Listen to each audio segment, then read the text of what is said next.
Let's discuss using the laryngoscope.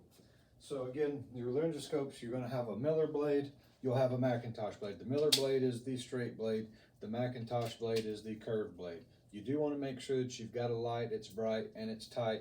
These are your LED lights, your fiber optic lights, so you're not necessarily having to mess with those too terribly much, but they do have older versions of laryngoscopes that will come apart.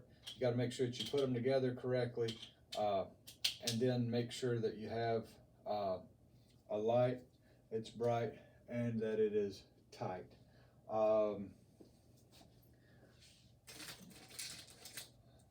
We'll look at this blade handle here. It's a little bit slimmer than the other one, but this bulb I can unscrew and screw back in. So they used to call it the 3 eighths of intubation. Now that I had a light, that it was bright and it was tight, and then I had a student several years ago that wanted me to add tight to the right on there, so now I've upgraded to 4 eighths of intubation. 4 eighths of intubation. Make sure that you've got a light, it's bright, it's tight to the right, and then there you go. When you go in and perform your laryngoscopy, make sure that when you come out you close the blade down, because the bulb could metal conducts heat pretty well, so you could burn the patient's mouth. With the Miller blade, you're going to physically lift the epiglottis to view the vocal cords.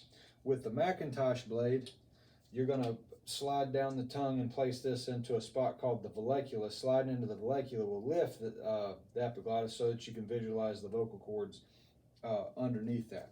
Your vocal cords, you look for the true, your vocal folds, you look for the vocal folds, and that's where you're going to slip the tracheal tube through. This is a left-handed scope, so you will perform the laryngoscopy with your left hand. A lot of people will grab this up here. If you grab this up here, you automatically want to think you're in Vegas and pulling slot machines, so don't do that. I tell everybody to choke their grip up, grab it down here, that way you can hold that and press forward as opposed to rocking back, because if you rock back, you're going to break their teeth. You don't want to break teeth, because then those teeth, they'll fall out, and with the patient lying in the supine position, they're likely going to go down their throat, and they might go into the trachea, and then you've got to do, or somebody's got to do a bronch and go get that out. So align your airway axes, head tilt, chin lift. You know, some people will suggest putting like a towel under the shoulders or something to that effect. Ultimately, you want to achieve the sniffer's position to align your airway axes, so you may even put some of them on the occiput of the head if you need to. You're going to go in to the right of the mouth and sweep left. Go into the right and sweep left, and here I'm in the vallecula, and I've lifted the epiglottis, and just with that, and you'll notice I'm nowhere near the teeth. I'm nowhere near the teeth. I'm able to move forward, and I've got perfect view of the vocal cords right there.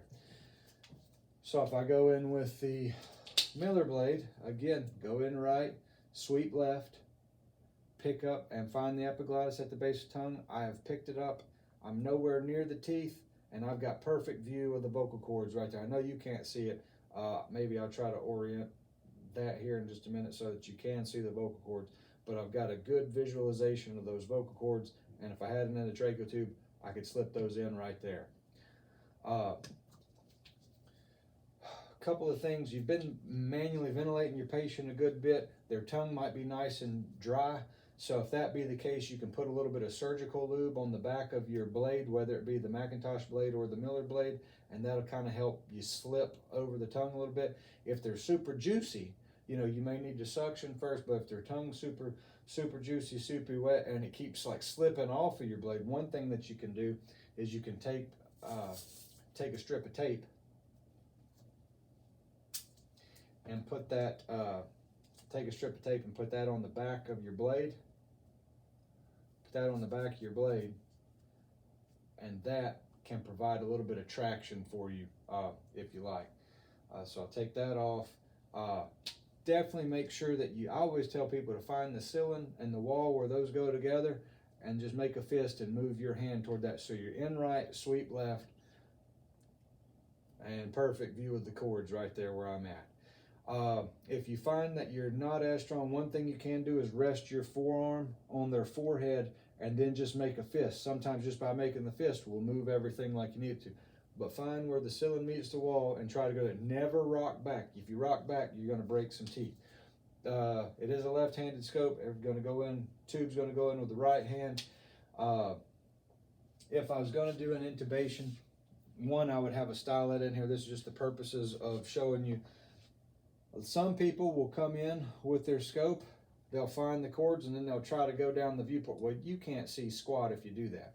Go in right, sweep left, and then you can come in from the side, and I've still got visualization of my vocal cords all the way through, and now I'm in. I can go through, inflate my cuff, and then work on securing the airway.